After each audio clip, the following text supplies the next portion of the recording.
I apologize for not calling you back right away. And anyone else that if I didn't return your phone call, but to say I knew 100% that I would come back or that I wanted to come back, yeah, I knew I wanted to come back at some point in time, or I had strong feelings that I wanted to come back. But it's all about timing, and it's about gut feeling and what's in your heart, and just knowing family-wise and hopefully career-wise as well, that it's the right move to make. And I'm one to make sure that I prioritize decision making that way, that my family's going to be towards the top, if not at the very top of every decision that I make, and that was a big part of it. But the winning tradition here and all that we have to offer as a program professionally, obviously it's a good move in all ways that you can look at it as well. Scott Hood from Gamecock Central. Having all said that, Coach, the question still remains: why give up a head coaching job to come back and take an assistant job, even at a school that's the national champions? Right, that's a great question, but Coach Sandoval, that's why.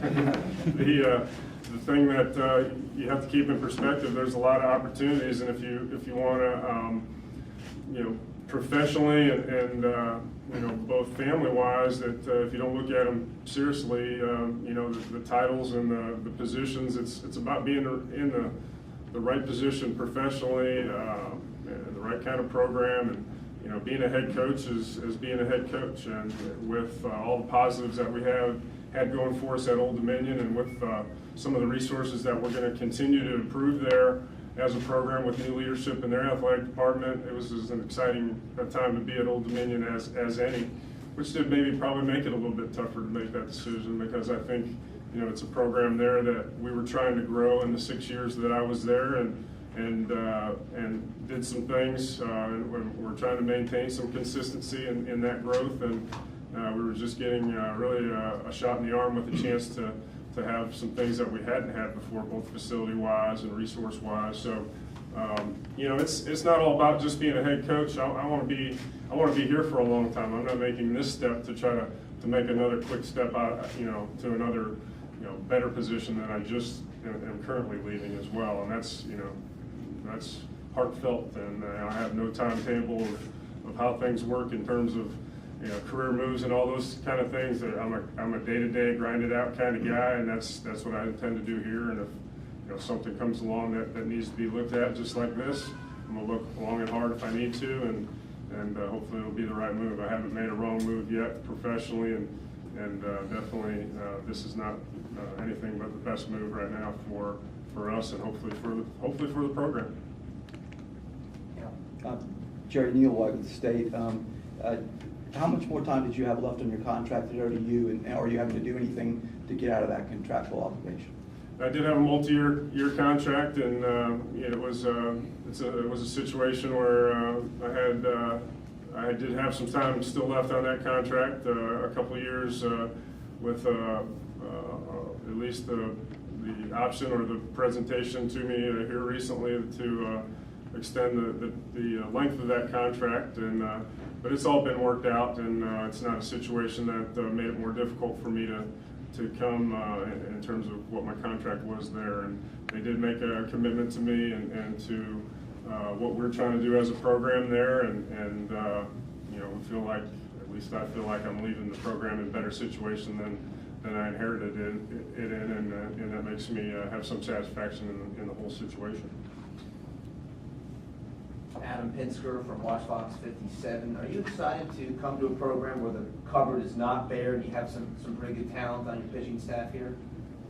I'm extremely excited about that. You make yourself a very good coach if you have very good players around you, and you don't mess them up.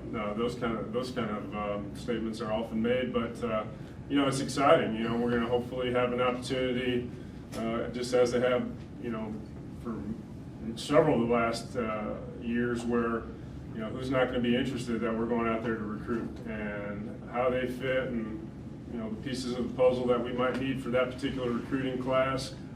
All the things that have to fall into place.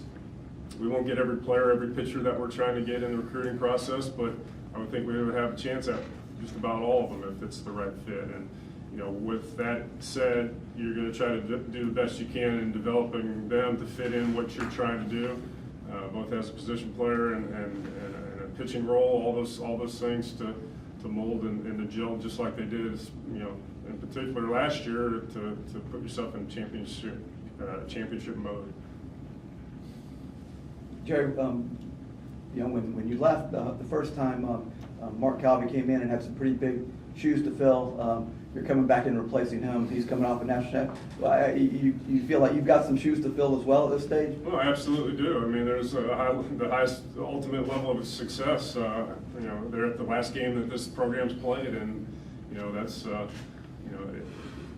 that being said, that's why we do this. We love to play the game. We love to coach the game. We love to be in those settings and in that arena, and it's part of the reason that I'm back. The program's been in those kind of settings, those kind of games, pitch by pitch, everything riding on what's going to happen here with the ultimate prize there at the end. And I want to be back in that situation with this program and do everything I can to help it achieve that. But yes, definitely. Hey Jerry, Rich Taylor from WZMJ, the ESPN affiliate here in Columbia. A couple of questions for you. Number one, you didn't say yes right away, and how long did that process take for you to decide that this was the right move to make, and what is your contract now at South Carolina? First of all, it's not that it took me a long time to say yes. It wasn't that clear cut of a conversation. It was, who do you think's good? And I said, well, I think I'm pretty good. And he's like, well, I can't. I've done this before. But it's one of those deals, not going to offer unless you're going to take it, and not going to take it, or say I'm a candidate unless I think I'm going to take it if you offer it, kind of back and forth kind of thing. So it wasn't definitely clear cut. But my interest was whether it was going to work out, whether it was a career decision that I was going to make. Wasn't any question about whether or not we would have the desire to come back here with the community and the things that I previously mentioned, and family and all that Coach Tanner's done for me in my career and for our family, and personally.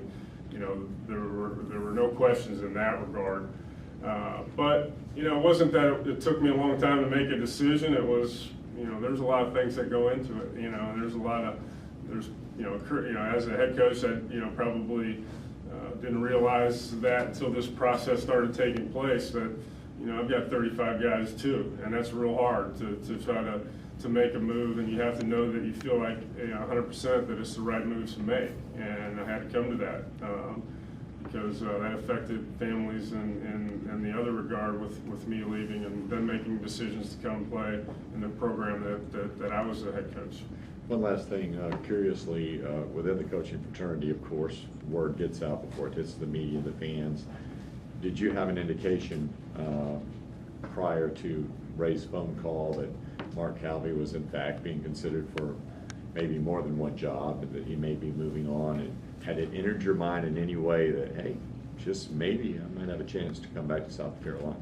I mean, you're right. You're on it. I mean, that's kind of how as coaches work, and they follow what's going on. And as a head coach, your assistants are out there on the road, and they're hearing some things, and you're trying to help them if it's the right career and family move for them. And so you hear a lot of things that happen. But I've always had one eye on this program. Before I was here the first time, and since I left for over the last 6 years.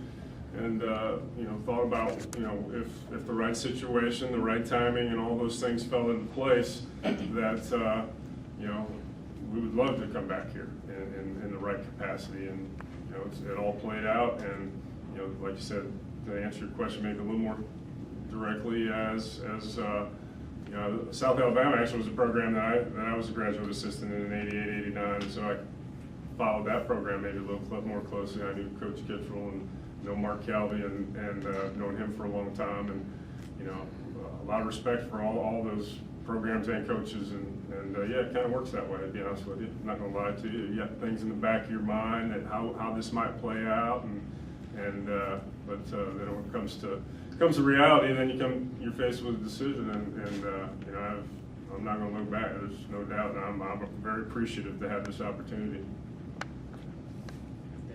Jerry, have you had a chance to meet your position staff yet? And if not, how familiar are you with them from watching them on TV or just hearing about them? Right, I'm fairly familiar, I'm not gonna be, I'm not gonna tell you I'm as familiar as I'm gonna need to be and wanna be, and I'm gonna do everything in the next short period of time to try to get to know them in and out, and also have them know me and my style and how I'll approach things that'll allow us to have the maximum amount of development during the time, and both from a mental and a mechanical and a physical standpoint, all the things that are going to make a well-rounded athlete that we're going to be counting on, and hopefully we'll have some success doing that. Yeah, I followed it, and I've been briefed a little bit, and I'm going to try to hit it from all directions. And what's this guy's makeup like? What's this guy's strengths? What's his weaknesses? What do you think he needs to work on? And I'm going to have a lot of those conversations with some of the people that were around those guys, but probably more importantly, one-on-one with those guys. What do you think? Self-evaluate here, and then I'll be another set of eyes on a day-in, day-out basis that'll hopefully make the right evaluations to go forward with the right process to help guys get better.